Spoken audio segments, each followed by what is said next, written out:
우리 옆사람과 인사하겠습니다. 지난 한 주간도 잘 계셨습니까? 만나서 반갑습니다. 오늘 예배드리는 모든 성도들에게 하나님께서 복 주시고 지켜주시고 은혜와 평강 주시기를 주님의 이름으로 축원합니다. 우리 부모된 자로서 자녀들이 어떻게 되기를 바랍니까? 다 우리가 되어 있는 자녀들 잘 되기를 바라고 건강히를 바라보고 또 다른 사람에게 칭찬받기를 바라는 것이 가정에 있는 부모들의 마음인데, 하나님 아버지는 어떤 마음을 가지고 계실까? 그리고 그 하나님의 마음을 기록해 놓은 곳이 바로 성경 말씀입니다. 그런데 성경 전체의 그 흐름이, 하나님의 마음이 성경에 어떻게 지금 표현되고 있을까? 여러 가지 이렇게 말씀할 수 있겠지만은 하나님의 마음은 한마디로 표현하면 회복되기를 바랍니다. 이것을 다른 말로 말하면 구원이라 그렇게 말하는데, 회복이 뭡니까? 회복은 이전의 상태로 돌아가는 것을 회복이라고 이야기합니다. 예전의 상태로 돌이키는 것을 회복이라고 이야기하는데, 성경에서 말하는 이전의 상태가 어떤 상태겠습니까? 그것은 에덴 동산입니다. 하나님의 뜻과 하나님의 모든 일은 잃어버린 에덴 동산을 회복하는 것입니다. 완벽한 에덴 동산의 회복은 예수님께서 재림하셔서 이루어질 것이지만은, 우리는 이 땅에서라도 그 에덴 동산의 그 행복을 우리가 맛볼 수 있도록 허락해 놓았습니다. 오늘 말씀을 보세요. 오늘의 말씀은 예수님의 첫 번째 설교와 그에 대한 반응이 나오고 있습니다.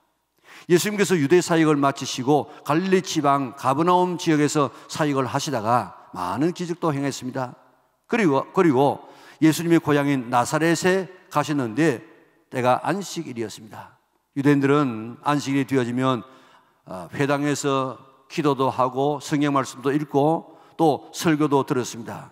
회당장은 유명인사가 오면 설교를 부탁하는 것이 관례였는데, 회당장이 설교하도록 예수님에게 부탁을 합니다. 예수님께서 먼저 성경을 읽으려고 하니까 이사야서를 주었어요. 요즘처럼 이렇게 넘기는 것이 아니고 두루마리로 한쪽에 감고 한쪽에 푸는 이런 이 두루마리인데, 예수님께서 우리가 지금 그 당시에는 뭐 장절도 없습니다만은 우리가 지금 가지고 있는 성경 이사야 61장 1절 2절을 찾아서 읽으셨다는 것입니다. 그 말씀이 바로 오늘 우리가 읽었던 누가복음 4장 18절에서 19절이고 그 뒤에 설명이 나오는데, 우리 같은 음성을 한번 읽어볼까요?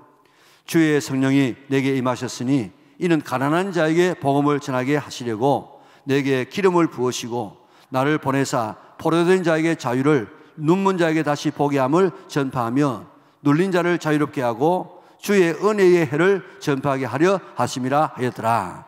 책을 덮어 그 맡은 자에게 주시고 앉으시니 회당에 있는 자들이 다 주목하여 보더라. 이에 예수께서 그들에게 말씀하시되 이 글이 오늘 너희 귀에 응하였느니라 하시니. 아멘. 여기 21절에 있는 것처럼 이 글이 오늘 너희에게 응하였다 그랬는데, 이 뜻이 뭐겠습니까? 그 위에 나와 있는 18절 19절의 말씀이 오늘 너희에게 이루어졌다. 한마디로 말하면 19절에 있는 말씀은 은혜의 해를 전파하게 하려는 것이 예수님에게서 이루어졌다는 것입니다. 예수님은 오늘 은혜의 해를 선포하기 위해서 오셨고, 은혜의 해를 주시는 분이 바로 내다 하는 것입니다. 다시 말하면 예수님은 은혜의 해를 전파하기 위해서 오신 바로 메시아고 구원자다. 그런데 은혜의 해가 어떤 해입니까? 은혜의 해를 다른 곳에서는 희년이라 그렇게 하는데, 희년이라는 말이 성경에 21번 나옵니다. 기쁨의 해, 말 글자 그대로 기쁨의 해라는 것입니다. 하나님께서 7년을 7번 지난 다음 해에 50년이 되어지면 나팔을 불라고 했습니다. 그 나팔을 요벨이라 그렇게 말하는데, 그 순양의 긴 뿔을 뽑아가지고 아주 굉장히 한 1m 정도 되는 이런 이 뿔을 뽑아가지고 그 나팔을 갖다 붕 하고 그렇게 불면은 모든 것이 50년 전으로 돌아간다, 그런 뜻입니다. 50년 전으로 뭘 돌아가는가 하면은 네 가지가 돌아가는데, 첫째로 빚진 자들의 빚이 다 탕감되어져요. 아무리 많은 빚을 져도 딱 희년이 지나고 나면 다 사해집니다. 두 번째는 노예들이 해방을 받아가지고 다 자유인이 돼가지고 자기 가족으로 다 돌아가게 되어집니다. 그리고 어쩔 수 없어가지고 논을 팔았다든지 또한 빼앗겼다든지 그러면 그 땅을 잃어버리던 땅을 다시 본래 50년 전에 소유주에게로 돌아갑니다. 그리고 희년에는 사람도 가축도 땅도 다 힘을 얻습니다. 이것이 희년에 일어나게 되는데 내가 희년을 선포하기 위해서 왔다. 나 때문에 희년이 시작되어졌다. 이제 희년을 누려라 하는 예수님의 말씀입니다. 누릴 네 가지가 뭐라고요? 빚이 탕감되어지고 또 노예가 자유를 얻게 되어지고 또 잃었던 땅을 되찾게 되어지고 또 안식을 얻게 되는 이 네 가지를 나를 통해서 누리라. 이제부터 그런 시대가 되어졌다. 이것은 하나의 그림자입니다. 무엇이 그림자인가 하면 잃어버린 에덴 동산의 회복을 가리키는 그림자예요. 예수님은 희년을 선포하시는 분이신데 단순한 희년이 아니라 에덴 동산을 회복시키는 분이시다 하는 선포입니다. 에덴 동산이 어떤 곳입니까? 창세기 2장 8절 이하에 보면 하나님께서 만드신 에덴 동산에 대한 말씀이 쭉 나오고 있는데 에덴이라는 이름 뜻이 뭐죠? 기쁨, 희락이라는 뜻입니다. 우리 교회 이름이 뭡니까? 영원한 기쁨 아닙니까? 우리 교회 이름하고 에덴 동산하고 같은 이름입니다. 그 아름다운 기쁨의 동산인데 뭐 때문에 기쁘느냐? 아름답고 먹기에 좋은 나무, 각종 나무가 열매를 다 맺어가지고 뭐 배고픔이 없는 언제든지 나가서 따먹으면 되는 그런 아름다운 풍요한 동산. 에덴에는 4개의 강이 흘러 넘쳤습니다. 비손과 기온과 히데겔과 유브라데라는 4강이 흘러가지고 온 에덴 동산을 적셔가지고 다 고루고루 비옥한 땅이 되어졌습니다. 풍부했습니다. 뿐만 아니라 4강이 어디에든지 흐르기 때문에 목마름이 없는 곳이었습니다. 에덴에는 금과 순금과 또 진주와 보석이 가득한 그런 땅이었습니다. 거기는 죽음이 없었습니다. 아픈 것이 없었습니다. 병드는 것도 없었습니다. 눈물이 없었습니다. 하나님과 교제가 있는 곳입니다. 부부의 사이가 있는 곳이, 사랑이 있는 곳입니다. 기쁨과 평안과 풍요가 충만한 곳이 바로 에덴 동산이었습니다. 이런 곳이 에덴 동산이었는데 아담과 하와가 범죄함으로 이 모든 것을 다 잃어버리고 말았습니다. 그래서 기쁨 대신에 근심이 되어지고 풍요 대신에 가난이 되어지고 영생 대신에 죽음이 오고 건강 대신에 질병이 오게 되어지고 자유 대신에 사탄에게 얽매이는 이런 신세가 되어버리고 말았습니다. 희년은 에덴 동산 회복의 그림자입니다. 나는 희년을 선포하기 위해서 왔다는 말씀을 하시는데 나는 에덴 동산의 축복을 회복하기 위해서 온 나는 메시아다. 그런 말씀입니다. 이것이 계시록 20장에 가면 천년왕국을 통해 가지고 이제 잃어버렸던 에덴이 다시 회복되어지고 천년이 지난 다음에 다시 그보다 더 완벽한 영원한 천국에서 우리가 살게 될 것입니다. 예수님 자신이 나는 희년을 선포하러 왔다 그렇게 말씀하셨습니다. 에덴을 회복시키기 위해서 오셨다고 이야기했습니다. 그러므로 예수님은 누구냐? 예수님 자신이 말씀하셨듯이 예수님은 포로된 자에게 자유를 주시고 눈먼 자를 다시 보게 하고 눌린 자를 다시 회복케 하는 자유케 하여서 가난한 자들을 보육케 하시는 구원자요 메시아요 회복시키는 분이신 줄 믿으시기를 바랍니다. 왜 예수님께서 이 땅에 오시느냐? 포로된 자를 자유케 하고 눈먼 자를 다시 보게 하고 눌린 자를 병에 눌린 자를 건강하게 만들어서 가난한 자에게 복음을 전하여서 부욕케 하시려고 하는 저 에덴 동산의 축복을 다시 누리게 하려고 하는 것이 하나님의 뜻인 줄 믿으시기를 바랍니다. 세상에서 제일 부유한 때가 언제였습니까? 거기가 어디였습니까? 가나안이었습니다. 이 에덴 동산이었습니다. 그런데 제일 가난하게 된 곳이 어디입니까? 에덴 동산에서 쫓겨났을 때가 가장 가난할 때였습니다. 그런데 그 가난을 부유로 회복시켜 주시기 위해서 오신 분이 바로 예수님 자신이라는 것입니다. 하나님은 처음부터 우리가 복받고 살도록 우리를 지었습니다. 가난하고 병들고 아프고 죽고 이렇게 살도록 만들지 않았다고요. 하나님께서 인간을 창조하시고 첫 번째 선포가 무엇입니까? 창세기 1장 27절 28절에 보면 하나님이 자기 형상 곧 자기의 형상과 모양대로 만드시고 생육하고 번성하고 땅을 충만하고 땅을 정복하고 땅을 다스리는 이 놀라운 5가지의 축복을 주시면서 살게 만들었습니다. 인간이 범죄하여서 홍수 심판을 받았습니다. 다 죽고 노아의 8 식구만 살아남았습니다. 그럴 때에 창세기 9장 1절에 보면 하나님이 노아와 그 아들들에게 복을 주시며 그들에게 이르시되 생육하고 번성하여 땅에 충만하라. 이 아담과 하와에게 주시는 그 축복을 그대로 동일하게 주십니다. 창세기 12장 2절에 보니까 내가 너로 큰 민족을 이루고 내게 복을 주어 내 이름을 창대케 하리니 너는 복의 근원이 될지라. 아이 너는 복 덩어리가 되어라고 우리에게 말씀하셨습니다. 민수기 6장 24절에서 27절 볼까요? 우리가 늘 이렇게 제사장의 축복이라고 제가 설교 시간 전에 하시는 축복인데, 이렇게 하면 이렇게 되도록 주라고 약속해 주었습니다. 우리 같이 한번 읽어보도록 하겠습니다. 여호와는 내게 복을 주시고 너를 지키시기를 원하며 여호와는 그의 얼굴을 내게 비추사 은혜 베푸시기를 원하며 여호와는 그 얼굴을 내게로 향하여 드사 평강 주시기를 원하노라 할지니라 하라. 그들이 이같이 내 이름으로 이스라엘 자손에게 축복할지니 내가 그들에게 복을 주리라. 아멘. 하나님이 우리에게 주시기를 원하는 것이 뭐라고요? 내게 복 주시기를 원하시고 내게 지켜주시기를 원하시고 내게 은혜 주시기를 원하시고 내게 평강 주시기를 원한다고 이야기했습니다. 하나님은 이렇게 우리에게 이런 축복을 주시기를 원하시는 하나님이신 줄 믿으시기를 바랍니다. 왜 그렇습니까? 하나님은 우리의 아버지이기 때문에. 아버지가 자식이 이렇게 잘 되기를 바라는 것이 모든 아버지의 소원 아니겠습니까? 하나님은 최고로 부유했던 에덴 동산에서 쫓겨나서 가난하게 된 우리들에게 부유를 주시기 원하십니다. 에덴 동산을 회복시켜 주시기를 원하십니다. 그 그림자가 바로 희년이에요. 희년. 하나님은 우리가 가난하게 살기를 원치 않습니다. 그래서 18절에 보세요. 주의 성령이 내게 임하셨으니 이는 가난한 자에게 복음을 전하게 하시려고 내게 기름을 부으시고 그랬습니다. 예수님께서 이 땅에 오신 이유는 가난한 자에게 복음을 전하여서 부욕케 하시려고 오셨다고 이야기했습니다. 에덴을 회복시켜 주시기 위해서 오셨다는 것입니다. 고린도후서 8장 9절 한번 볼까요? 왜 예수님께서 이 땅에 오셨는가? 같이 읽겠습니다. 우리 주 예수 그리스도의 은혜를 너희가 알거니와 부유하신 이로서 너희를 위하여 가난하게 되심은 그의 가난함으로 말미암아 너희를 부유하게 하려 하심이라. 아멘. 예수님이 얼마나 부유하신 분입니까? 온 천지를 창조하신 만왕의 왕이시고 만주의 주가 되시고 인간의 생사복을 홀로 주장하시는 그분이 이 땅에 오셔가지고 인간의 몸을 입고 오시고 쪼그리고 앉을 땅 한 평 갖지 않고 살 집 하나 없게 살았습니다. 왜 그랬느냐? 우리를 부욕케 하기 위해서. 고린도후서 9장 8절을 볼까요? 하나님이 능히 모든 은혜를 너희에게 넘치게 하시나니 이는 너희로 모든 일에 항상 모든 것이 능력하여 모든 착한 일을 넘치게 하게 하려 하심이라. 아멘. 어떤 사람은 신약에서 복은 이런 물질적인 복은 복이 아니다 그렇게 말합니다. 그러나 그렇게 하지 않습니다. 고린도후서 9장 8절에 보세요.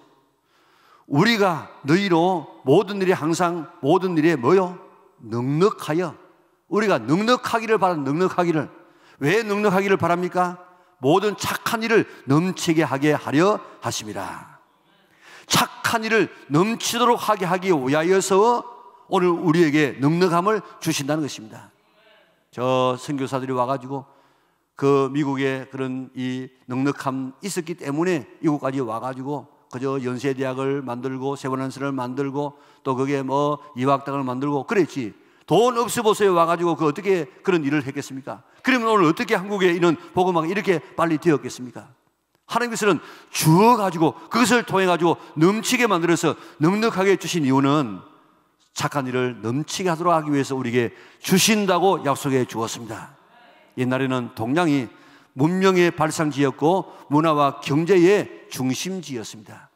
항화강 유역, 저 겐지스강 유역, 그리고 유브라트강 유역 다 이게 다 지금 문화의 발상지 아닙니까? 그런데 언제부터 국력과 경제가 서양으로 옮겨갔습니까? 기독교의 복음이 들어가는 순서 따라서 경제가 살아나고 국력이 신양되어졌습니다. 영국이 그랬고 미국이 그랬고 우리나라가 그 좋은 예가 되어집니다. 우리나라도 5,000년의 가난을 끊고 세계 10위권의 경제 대국으로 올라선 것이 언제입니까? 복음이 들어오면서부터 나라가 이렇게 개화되어지고 이렇게 나아지게 된 것입니다. 복음이 들어가면 사탄에게 사로잡혀 있는 이런 이 사람들이 해방되어집니다.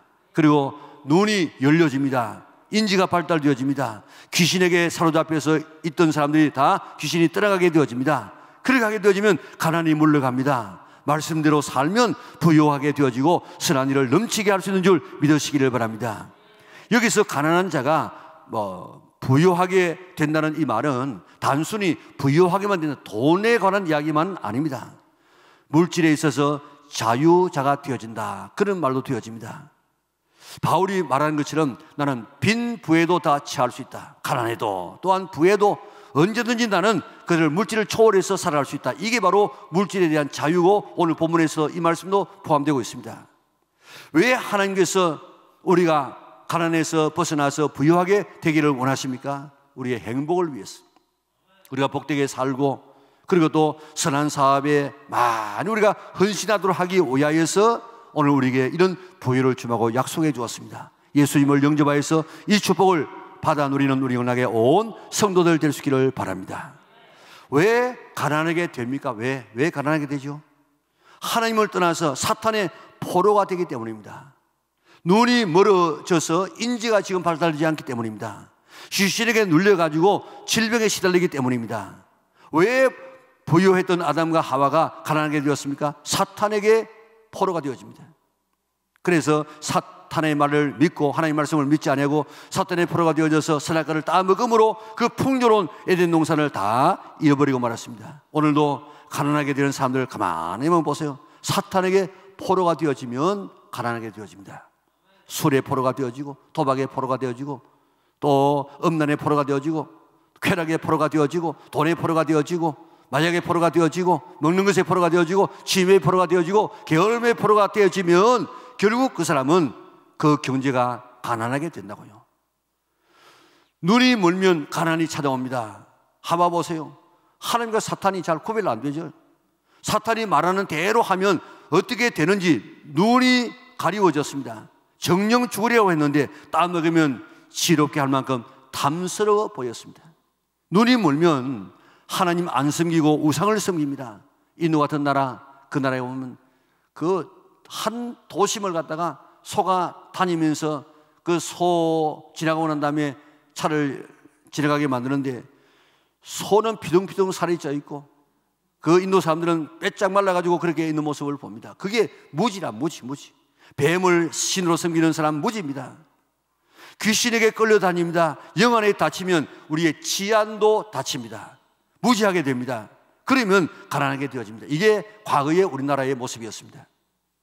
마귀에게 눌리면 건강이 상하게 되어집니다. 그래서 그 건강 때문에 병원에 다니고 의사에게 돈 주어가지고 가난하게 되어집니다. 사도행전 10장 38절 같이 한번 읽어볼까요?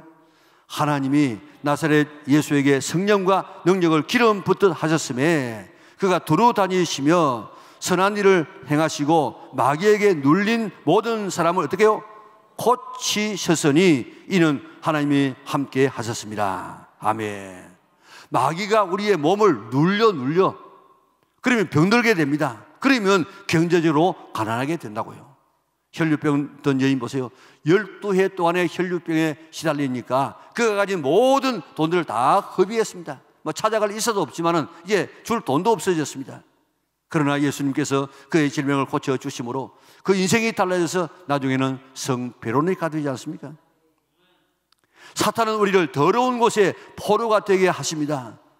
우리의 눈을 가리워서 무지하게 만듭니다. 우리의 몸을 눌러서 병들게 하여서 가난하게 만듭니다. 그러나 예수님은 이런 것에서 우리를 해방시켜서 부유하게 하시는 분이심을 믿으시기를 바랍니다.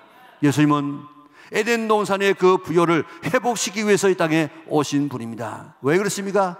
복된 삶을 살 뿐만 아니고 다른 삶을 부요케 해서 선한 일을 많이 하게 해서 하나님의 나라를 이루어가도록 하기 위하여서 내가 이것을 위해서 왔다. 예수님은 너를 부요하기 위해서 이 땅에 왔다고 이야기했습니다. 그 예수님을 받아들이면 사탄에서 해방되어집니다. 여러분들 성령께서 임하시고 하나님께서 역사하지 아니하시면 사탄의 미에 있는 우리의 습관, 우리의 술, 담배, 무슨 마약, 이런 도박 이런 것에서 끌어낼 수가 없습니다. 그러나 주님께서 역사하시고 성령께서 임하시고 우리에게 은혜 주시면 이 사탄의 속박에서 우리는 풀려날 수 있는 줄 믿으시기를 바랍니다. 무지에서 풀려질 수 있습니다. 귀신의 눌림에서 우리가 벗어나서 오늘도 우리 정말 주님 주시는 이런 가난에서 벗어나서 부요케 하게 되는 줄 믿으시기를 바랍니다. 나는 이런 일하기 위해서 왔다 그렇게 말씀하실 때 아멘 하고 받아들여서 이 축복을 받아 누릴 수 있는 우리 영락의 온 성도들 될 수 있기를 바랍니다.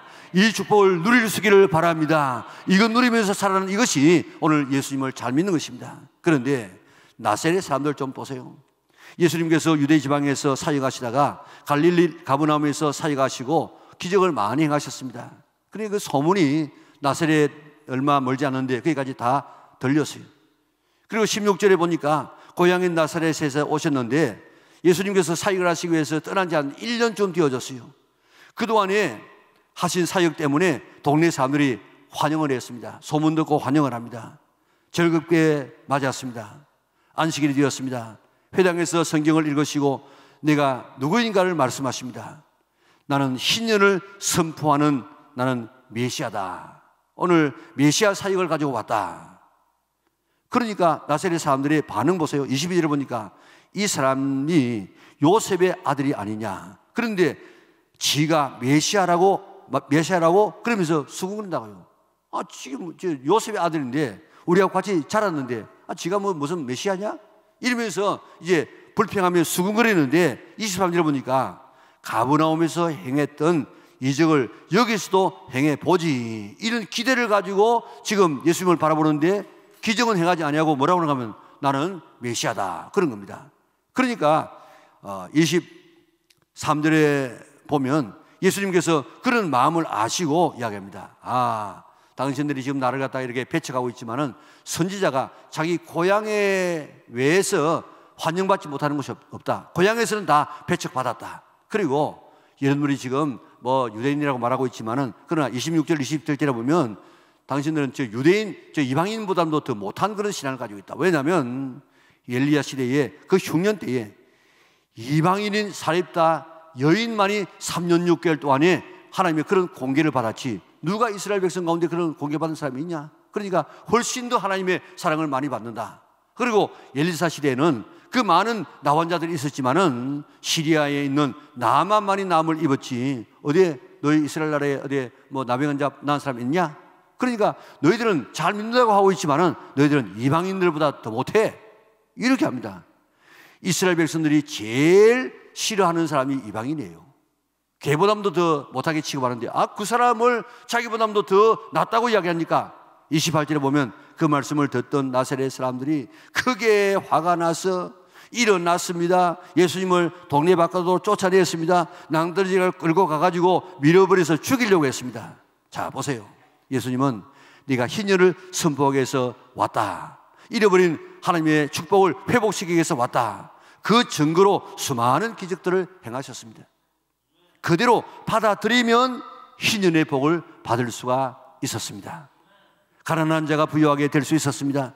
포로된 자가 자유가 되어지고 눈먼 자가 다시 보게 되어지고 아주 인지가 발달되어지고 그리고 이 귀신에게 눌려가지고 질병에 걸린 그런 사람들이 다시 회복하여서 복되게 기쁘게 윤택하게 살아갈 수 있었습니다. 그런데 나사렛 사람들은 그들이 가지고 있는 선입관 때문에 얄팍한 지식 때문에 예수님을 배척하고 말았습니다. 그들은 예수님을 너무 잘 알았다는 것입니다. 아주 요셉의 아들 아니에요. 요셉의 아들. 그리고 우리하고 같이 자랐는데 어떻게 네가 어떻게 메시아가 될 수 있냐. 그리고 이방인이 우리보다도 더 하나님의 더 사랑을 받았어? 화가 머리끝까지 났습니다. 그래가지고 예수님을 배척해서 죽이려고 하지 않았습니까? 예수님을 결국 이스라엘 백성들은 예수님을 죽였고 2000년 동안 나라 없는 고생을 하다가 예수님을 구세주로 믿는 나라들이 복을 받고 있는 모습을 바라보고 정말 그들이 말했던 것처럼 예수님은 메시아구나. 저 에덴을 회복하기 위해서 오신 분이구나. 그렇게 깨닫고 돌아가서 이스라엘도 이제 예수님을 믿고 구원받게 된다. 이게 바로 역사의 흐름이고 지금도 우리가 말세하는 이유는 그동안에요. 불과 한 20-30년 전까지만 해도 유대인들이 예수님을 안 믿었어요. 그런데 지금은요, 얼마나 많은 유대인들이 지금 교회로 돌아오는데 저 로마서 11장에 나와 있는 이 바울이 이야기한 그 역사가 그대로 지금 이루어지고 있는 줄 믿으시기를 바랍니다. 나사렛 사람들과 이스라엘 백성들이 처음부터 예수님의 말씀처럼 예수님은 희년을 선포하기 위해서 오신 메시아다. 예수님은 잃어버린 에덴을 회복시키기 위해서 오신 분이시다. 그 예수님은 우리를 원위치시키기 위해서 오신 하나님의 아들이시다. 그렇게 믿었고 받아들였더라고 하면 그 고생, 그 비참한 순환을 당하지 아니하고 그들은 복된 삶을 살 수가 있었을 것입니다. 그런데 그들은 예수님을 배척했습니다. 자기들의 조그만 지식 때문에 예수님을 배척하고 말았습니다. 그래서 그 엄청난 고생, 이런 걸 말이 그렇지 않으면 600만 명을 죽여보세요. 그리고 그 기름 짜가지고 이 비누 만들어가지고 다른 유럽 사람들이 그걸 갖다가 이 빨래를 해도 한번 생각해 보세요. 얼마나 끔찍한 일인가.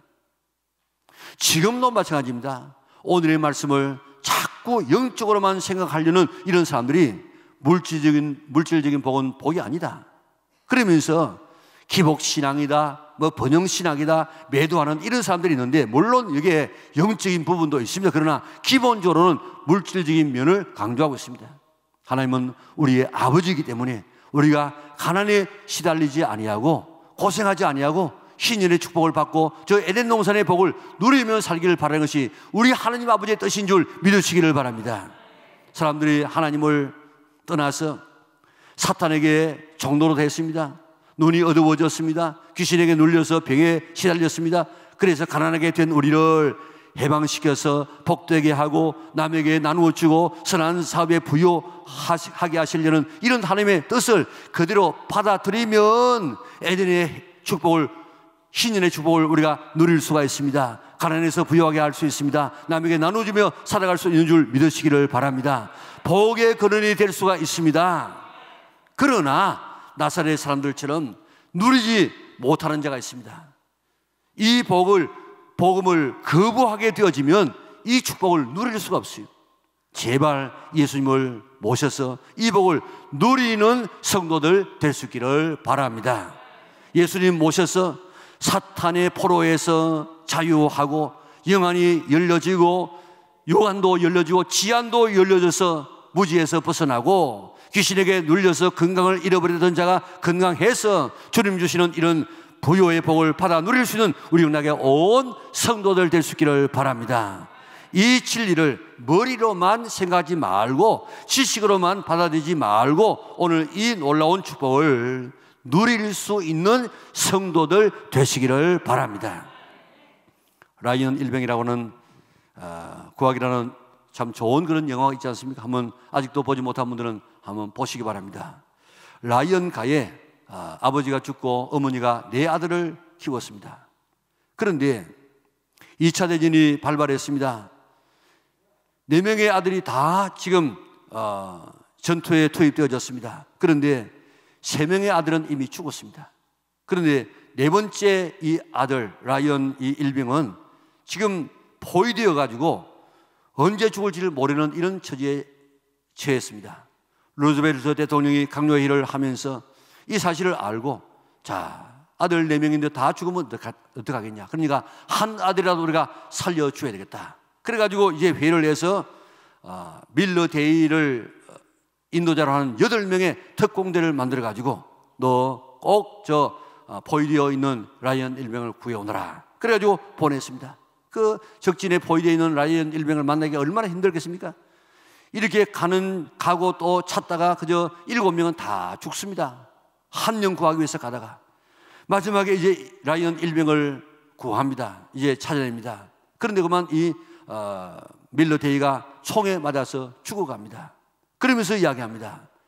라이언 일병에게 이야기합니다. 너 꼭 살아서 돌아가야 된다. 그리고 잘 살아야 된다. 우리 8명이 너 한 사람 살리기 위해서 이렇게 희생했는데 우리의 죽음이 헛되지 않도록 너 살아야 돼. 그리고 숨을 거둡니다.